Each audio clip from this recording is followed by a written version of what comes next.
Hey, how is everyone today? Hamilton Weaver with Soil to Sediment. Just checking in with some of my favorite winemakers. Essentially, you'll see a few of these lives coming up. One of which today I'm really excited about. Brix will be with us. Jody and Emily. This is, of course, the label's backwards. The first wine that they started with, and we have a few other great ones lined up next week. We have Martina Minuto of Mokagata, and then the David Ramey, the man, the legend, California Chardonnay for sure, but we'll be talking as well about California Cabernet. So really excited about that. Thank you in advance for checking in. I am going to invite Brix now. Let's see how to do this. Brix. All right. How is everyone today? I hope everyone is having beautiful weather like we are here. It's really been special. Not too humid yet, in the 80s Fahrenheit, which is a great change of pace from how it was.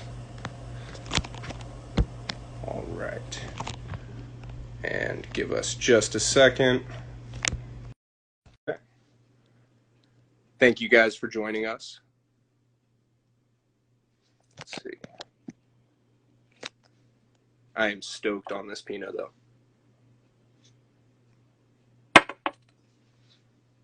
All right. Just a couple more moments, and I know that we'll get out. There we go. Let's see.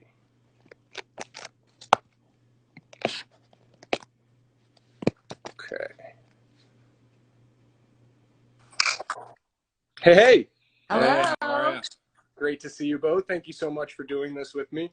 Yeah, thanks for having us. Of course. I wouldn't have it any other way. I mean, first winery I ever went to, and definitely ignited some passion. I stuck my nose in that Rougarou and never looked back. So anyway, I have, speaking of wine, the wine that you guys first started with, the Audire. So I figure great way to get started is to just tell everyone a little bit about yourselves and who you are and what ignited that passion and the inspiration behind what you do. We would love to. I'm going to open a bottle here of our own. Awesome. One of my favorites. I remember serving that tableside was always an interesting experiment. Well, you'll be excited to see we've tamed it. Oh, have you? Okay. Oh, awesome. Yeah. Much different. But probably still just for that. Yeah. Awesome. Well, cheers. Once Cheers. Cheers. Well, all right. Wine again. I was worried after 2017. I know you skipped a vintage, I believe. Accidentally. Hey, you had a lot on your plate. The Defier came out with the low. There's a lot going on. Shannon, your pet nat Shannon, I believe, as well. Yeah, a little bit of that. Yeah, it'll return again this year as well. So awesome. Very cool. Well, yeah. Tell me how you guys got started, so that everyone can hear a little bit about you guys. And what 2009 was the first year you started making wine, correct? 2009, with 3 barrels in our 2-car garage in San Diego. Awesome. So yeah, we were not looking to start a winery. We just really wanted to try our hand at making wine. We had spent several years before that learning the ropes, hands-on, helping out and volunteering at some friends' winery up in Santa Barbara. Okay. And so that's where we caught the bug, I guess. And but for those of you who don't have an intimate knowledge of California geography, Santa Barbara is about 250 miles north of where we live in San Diego, in the very southernmost part of the state. So for a few years, we just traveled at all different times during the year, working harvest, helping with blending and bottling and all of the things that go into learning how to make wine, and just figured one day, hey, let's give it a go. What's the worst that can happen? It won't turn out great or whatever. We'll have gifts for people for years. And after that first vintage, we had fallen even more in love than we knew possible with the whole thing. It turned out well, we thought, and we got some encouragement from some other winemakers, and so yeah, we decided to just kind of go for it, and have been growing just organically. It's just the two of us. We're the only employees, and so we've grown it from 75 cases in 2009 to around 2,800 today. So we're still small production, but we're in a number of markets in the U.S. as well as in Canada and in Mexico City. So it's been incredible. Yeah, we're all better off having you guys as winemakers. So yes, it did wind up well, and definitely a small production. 90 cases for this Pinot that I'm drinking right now. Sorry, that's my Bengal cat in the background. Maddie can't go outside right now. But with that, you have two children, I believe, that help out a lot. So I know a lot probably not legal we can get. and define help out a lot, but it's really great that you are such a family operation, continue it that way. But what I love as well is the integrity, not only behind the vineyards and the wine, but the ethos, what you guys are all about. It's only love. You pick the grapes and the vineyards that you want to work with, and go from there. The farming style matches up with what I always prefer to see and help the environment continue on. But with that, Kick on Ranch, I mean, one of the most famous vineyards in Santa Barbara. I'm very curious. Tell me how you get your inspiration on fruit sources, how you get your hands on these wonderful parcels. Clearly the Pinots from Kick on Ranch, but one of my other favorites, the Auger, the Riesling, as well, from Kick on Ranch. Yeah, I think it's when it comes to picking fruit or vineyard, we have to kind of just go, and it has to speak to us when we get to the site. I mean, that's the first thing. And then of course the farming has to be how we want, organic or whatever, but it's all about the site speaking to us. And we were fortunate in those early years to make all those connections with people by helping out and volunteering, that it was not too hard to get recommended to certain fruit sources because we had done that ahead of time. We already had these great relationships, and so we would say, hey, we're looking for this, and they would say, hey, well, call this guy and see. And it's like, oh, you know him, and oh, yeah, he's giving you the thumbs up. Yeah, you're good to go. And it's just like, it's kind of remarkable, really. That it's really neat how close knit the entire community is. Luckily, I was working with Tammy, and the next thing you know, I got into you guys in your wine, and then Kick on Ranch. I started tasting Homer's wines, and it's so closely knit in a wonderful way. But with that, I also am really impressed. I mean, you're making some wines out of San Diego, both with McCormick Ranch, the oldest vineyard in San Diego, 800, but then also in Santa Barbara County, just pushing the needle when it comes to making it known that great grapes come from Southern California, and wonderful wines as well. I saw something that it was San Diego and Escondido was a great region before Prohibition. Mm-hmm. That blew my mind. Yeah. Well, because the missions were what brought wine grapes to California, and they started from the south and worked their way north. So yeah, the San Diego mission was the first spot. So any Pais in the future, speaking of mission grapes? You never know. I wouldn't know, but yeah, it's not on the radar, but hey, if it pops up, I wouldn't say no. Awesome. And then also, so climate change was mentioned. With these vineyards that you're working with, are you looking for no-till practices? Are you picking at certain pH levels? Are there certain things you're doing to combat climate change? Yeah, I think we're definitely shifting to all organic vineyards, which we're pretty close to now anyways. But we tend to pick earlier anyway because we love acid and balanced wines. So that kind of coincides with the pH. Now, in San Diego, there's a little bit of a challenge with some of the younger vines that have been in only 3 to 5 years. And so we tend to make those in like a lighter style, almost like rosé.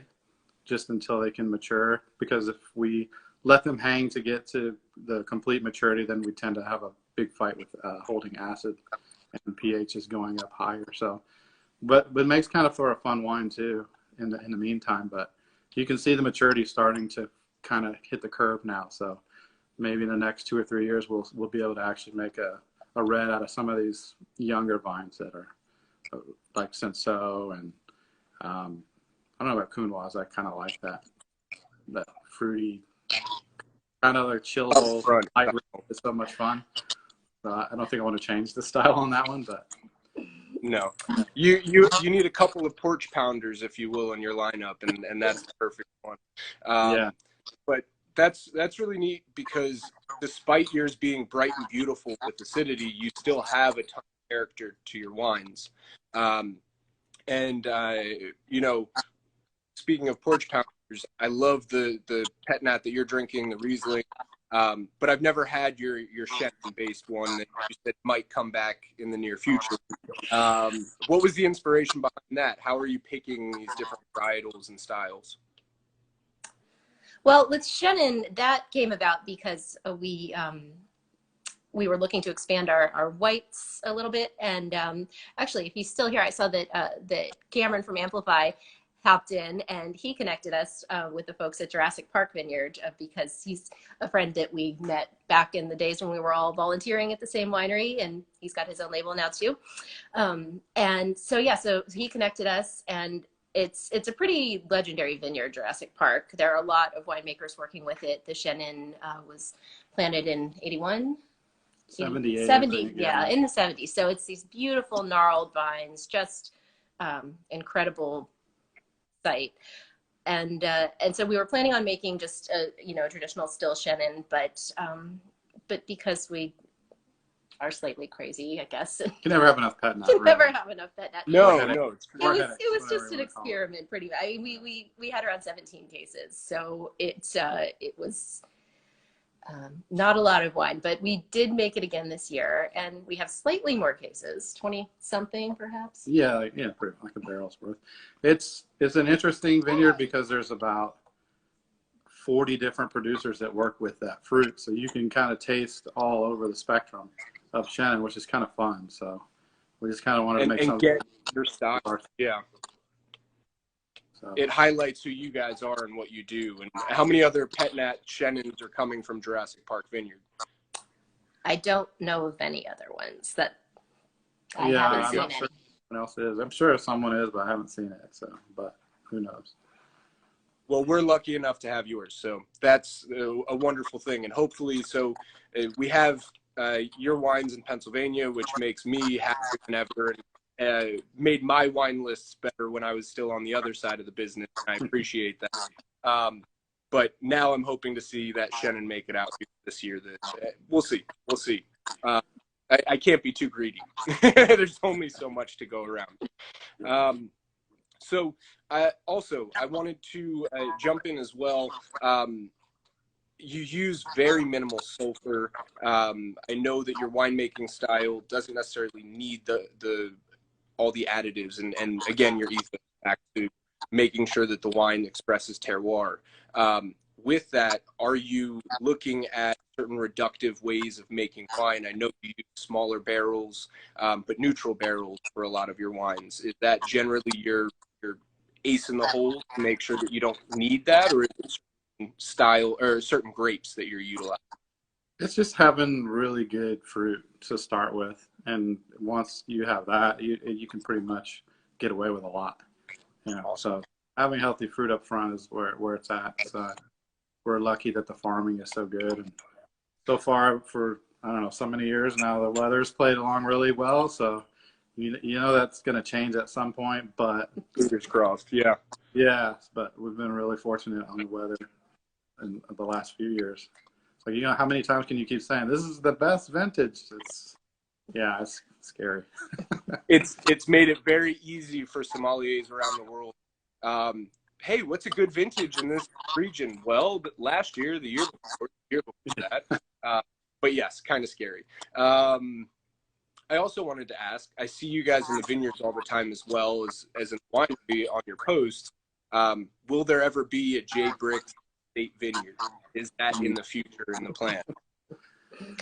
That's a great question. That, if we win the lottery, absolutely, no doubt about it.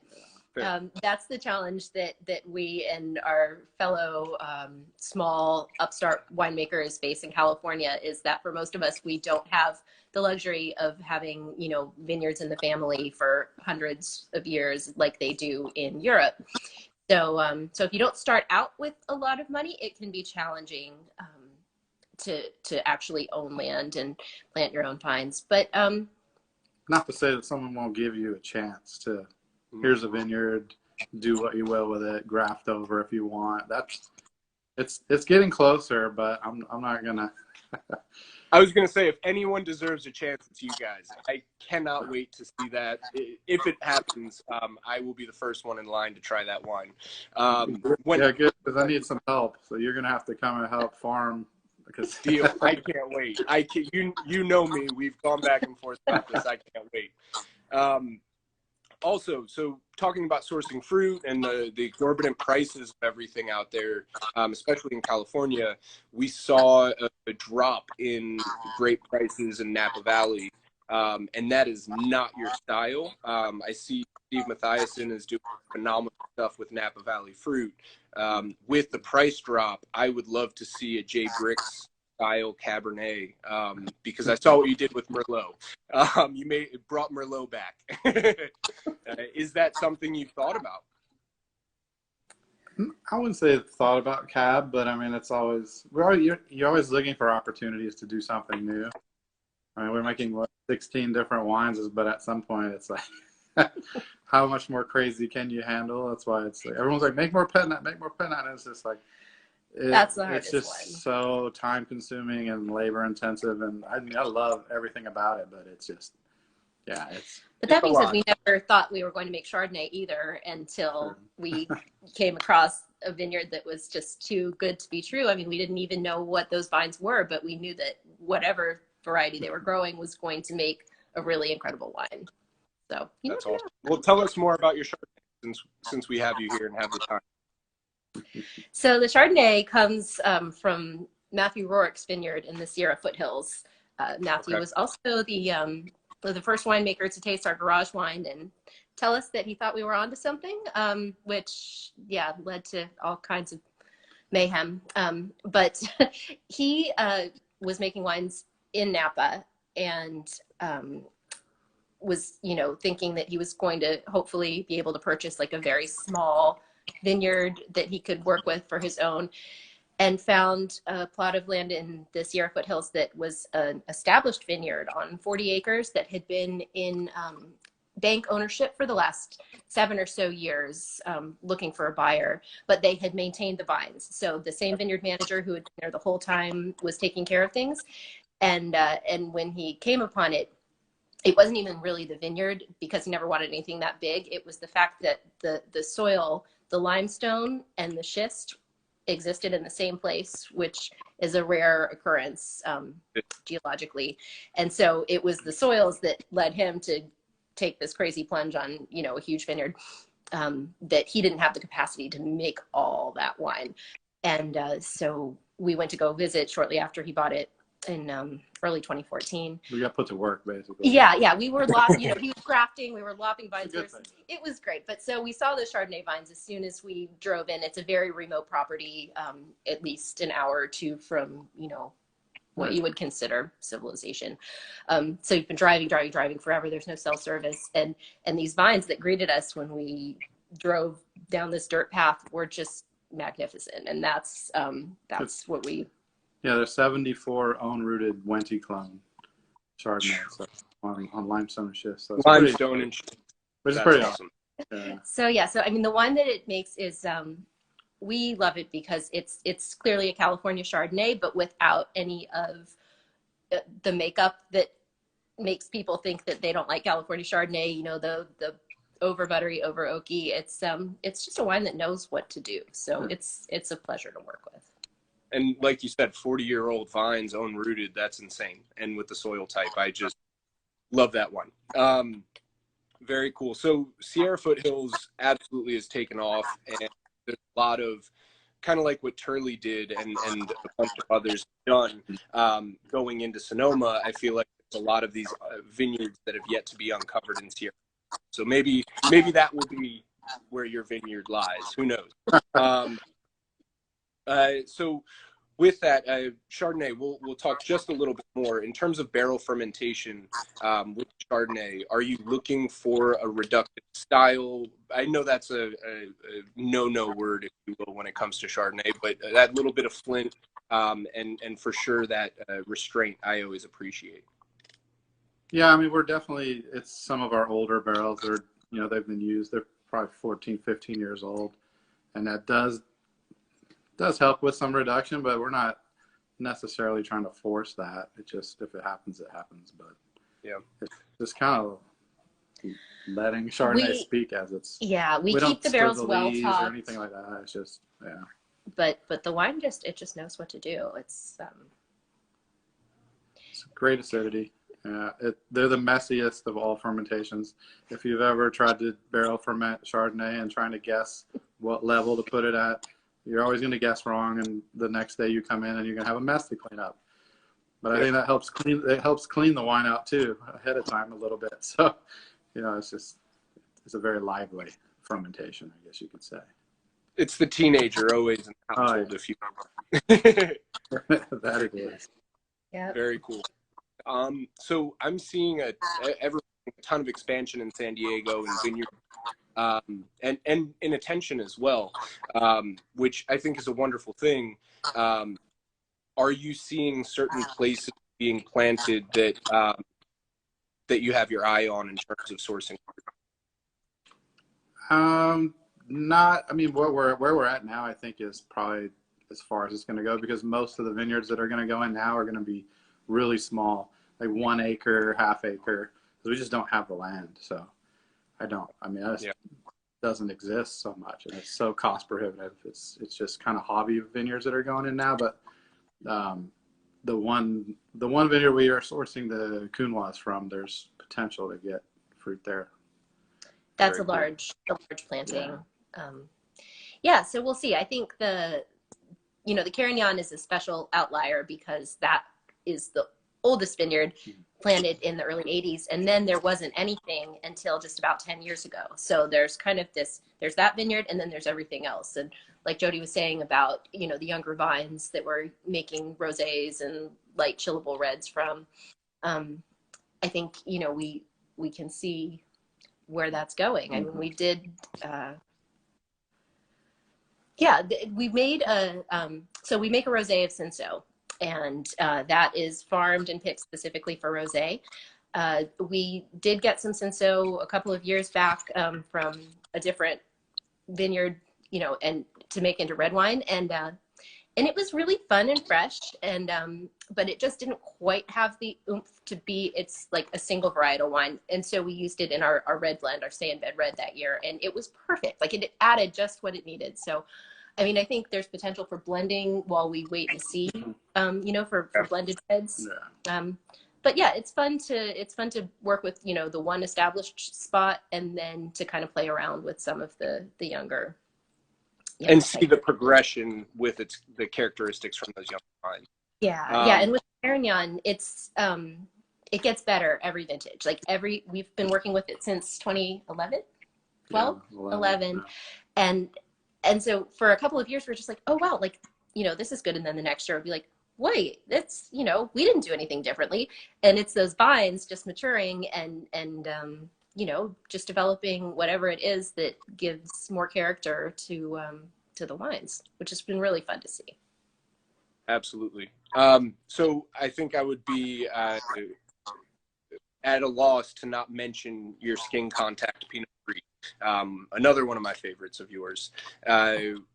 How did you decide to play around with skin contact? And that is such an interesting segment of winemaking, and one that's not as researched, but you guys hit the nail on the head. I feel like it's right where it should be. There's some orange wines, if you will, which this is not orange by any means, color-wise, that are just not necessarily the most palatable, but yours is crushable in a wonderful way.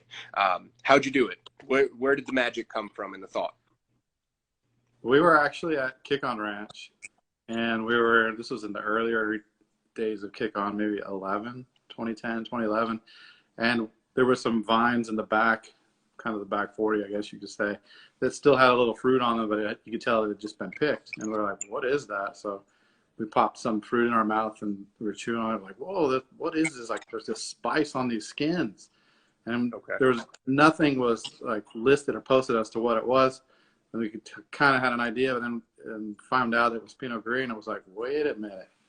Wait, this is Pinot Gris missing this. We never would have guessed because, yeah, it's got a spice that hits like the back of your tongue that's like almost like a jalapeno pepper or something that just lingers. And it lingered and lingered. And most wine grapes, you know, they're very sweet and they taste nice and juicy, but they don't have that lengthy finish that, you know, is a different sensation than you're used to feeling. And so, yeah, I mean, we hadn't tasted a Pinot Gris that incorporated that. So we figured, well, if we leave it on the skins, maybe that will be and then subsequently, you know, from tasting the fruit, we got our hands on some examples that were made in that way.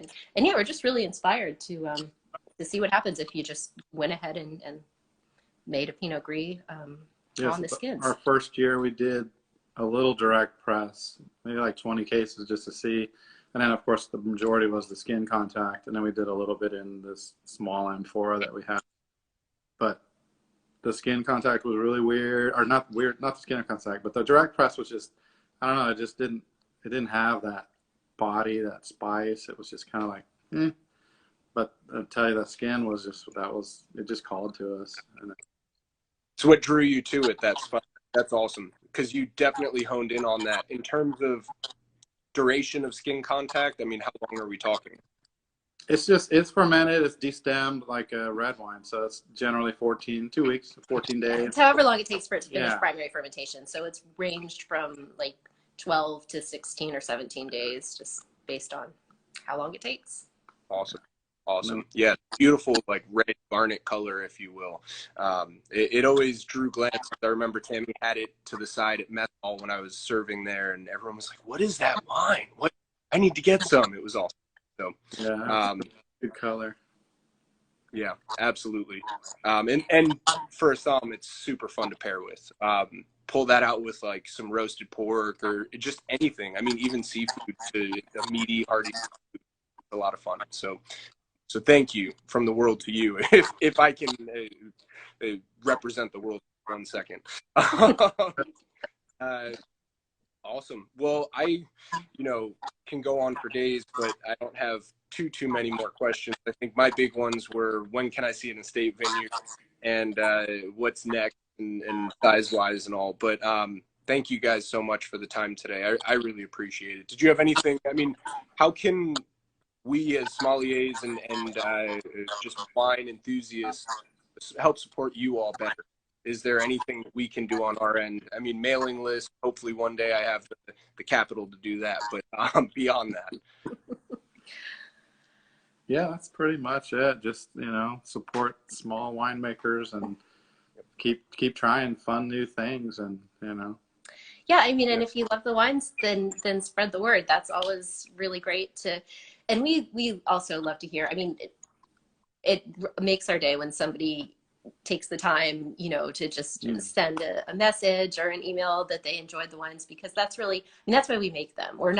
This is not any kind of get rich scenario whatsoever, but it's the connection that wine brings, and the joy, and the fact that, that people, I mean, we have so many friends now that we never would have made without these wines. And so it's, you make them and you send them out into the world, and then they go out there and do the work, and we get to reap the benefits. So it's pretty great.